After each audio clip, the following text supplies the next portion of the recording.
Prenons Richard Verly, qui est un très grand connaisseur de l'Europe. Vraiment un très grand connaisseur, et je ne vous flatte pas, je le pense. Quand on prend la carte, voilà, que se passerait-il si demain les Russes tentaient une opération majeure? Je crois que les traités européens fait que théoriquement, l'ensemble de l'Europe doit venir en aide aux Lituaniens, par exemple. Oui, effectivement, il y a un article dans le traité européen qu'on compare à l'article 5, qu'on connaît davantage, l'article 5 de l'OTAN, de sécurité mutuelle. Et normalement, si un pays de l'Union européenne, c'est le cas pour les 3 pays baltes, est agressé, les autres doivent lui venir en secours. La grande différence, c'est que ça ne vous a pas échappé, dans les 27 pays de l'Union européenne, il n'y a pas les États-Unis avec les moyens des États-Unis. Donc au fond, avoir une clause dans un traité, c'est déjà sécurisant, mais le problème c'est que si cette clause ne correspond pas à des moyens qui soient d'ampleur pour arrêter une éventuelle invasion russe, ça change tout.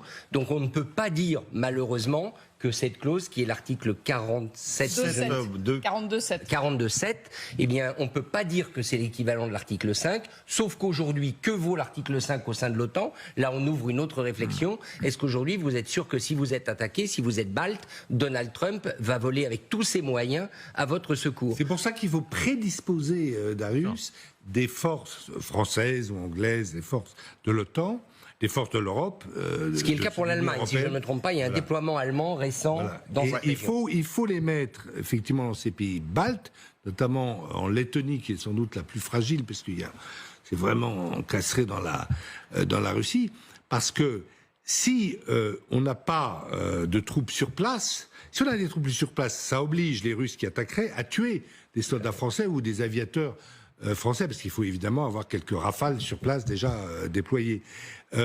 Mais en revanche, si les Russes attaquent, c'est un des territoires petits, ils peuvent, avant que l'armée française se décide à intervenir, à prendre la logistique, etc., ils peuvent très bien avoir mangé l'intégralité du pays. C'est pour ça que ce qui est très important, mais je crois que les stratèges français, anglais, allemands, etc. l'ont compris. Il y a une terreur d'être engagé. On sent une terreur de l'engrenage. Voilà. Si ce pays est attaqué, théoriquement, la France, par exemple, devrait entrer en guerre pour lui. Alors, voilà, exactement. Elle devrait entrer en guerre, mais entrer en guerre vraiment, en envoyant pas entrer en guerre comme elle l'a pas fait avec la Pologne qui était alliée en septembre 39. C'est pour ça d'ailleurs que les Polonais nous en veulent encore. Ils ont un peu raison d'ailleurs.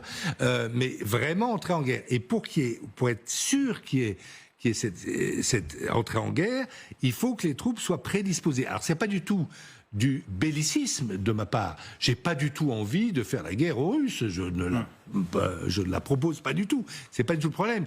Mais c'est que on a une alliance militaire et si elle veut qu'elle fonctionne, il faut absolument ces troupes